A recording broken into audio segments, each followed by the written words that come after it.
देश के प्रत्येक नागरिक को मुफ्त शिक्षा प्राप्त हो, देश के प्रत्येक नागरिक को मुफ्त स्वास्थ्य प्राप्त हो, जो कि हमारे देश के प्रत्येक नागरिक का पहला प्रथम अधिकार है।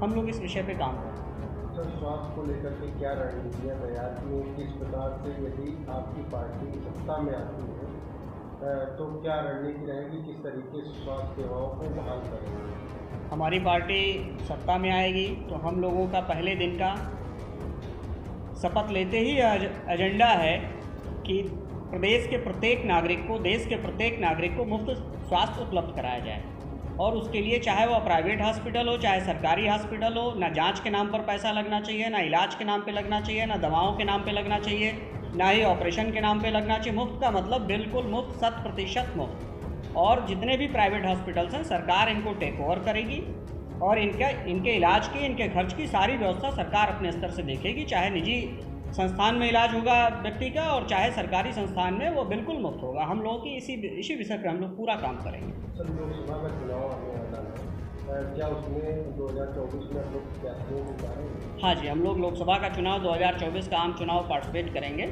हम लोग अब उसमें प्रतिभाग करेंगे और हमारे मुद्दे यही हैं: मुफ्त स्वास्थ्य, मुफ्त शिक्षा, आरक्षण को समाप्त किया जाए, आर्थिक स्तर पर लागू किया जाए। जिस तरह से रोज डीजल, पेट्रोल, एलपीजी महंगी होती जा रही है, तो क्या लगता है 1 महीने में कितना महंगा हो जाएगा? 5 साल में क्या अपेक्षाएं की जा सकती है? देखिए, भारतीय जनता पार्टी जब से सरकार में आई 2014 से, तभी से प्रधानमंत्री जी लगातार महंगाई के विषय पर कुछ भी नहीं बोलते हैं और महंगाई लगातार बढ़ती चली जा रही है। अभी जल्द ही प्रधानमंत्री जी का एक इंटरव्यू में देख रहा था, उसमें वाराणसी में उन्होंने काशी में एक इंटरव्यू दिया जिसमें कहा कि लगभग 35 वर्षों तक मैंने मांग कर खाया हुआ है। तो जब भारतीय जनता पार्टी का शीर्ष नेतृत्व यह कहता है कि मैं मांग कर खा रहा हूँ और देश का प्रधानमंत्री यह बात स्वीकार करता है कि 35 वर्षों तक उन्होंने मांग करके खाया है, यानी वो कोई चीज़ खरीदते ही नहीं है, तो उनको महंगाई का, किसी भी चीज़ के लिए महंगाई का अंदाज़ा ही नहीं है।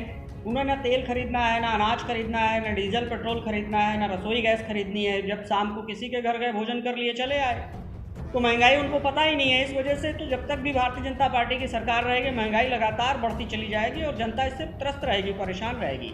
इसकी आगे की क्या रणनीति रहेगी आम जनता की? आम जनता के लिए हम लोग जन कल्याण के लिए, जनता के हित के लिए समाज में उतरेंगे, इस विषय को ले जाएंगे, इस मुद्दे को ले जाएंगे। महंगाई के विरुद्ध हम लोग पूरी आवाज़ उठाएंगे और महंगाई को कम करने का सरकार के ऊपर दबाव बनाएंगे कि महंगाई कम किया जाए। वैसे महंगाई अभी सरकार कम करने के मूड में दिख नहीं रही है। लोकसभा चुनाव जब आएगा तब तक ये लोग इतनी महंगाई बढ़ा चुके होंगे, उसमें से 2-4 रुपये कम कर देंगे, कहेंगे देखिए हमने राहत दे दिया, जैसे भी विधानसभा चुनाव के पहले इन्होंने कम किया था। इनकी यही मंशा है, दूसरी कोई मंशा नहीं। लोकसभा चुनाव में यदि कुछ सीटें आपको प्राप्त होती है तो किसके साथ गठबंधन होगा? देखिए, पहली बात तो लोकसभा चुनाव में यदि हमें जन समर्थन मिलता है तो हम विपक्ष की भूमिका में रहेंगे। हम किसी के भी साथ जाना उचित नहीं समझते हैं, क्योंकि अगर हमारे मुद्दों को, महंगाई, बेरोजगारी, भ्रष्टाचार, मुफ्त शिक्षा और मुफ्त स्वास्थ्य के मुद्दे को कोई स्वीकार करेगा, साथ में आएगा, तो हम उसको समर्थन दे सकते हैं, अन्यथा नहीं देंगे।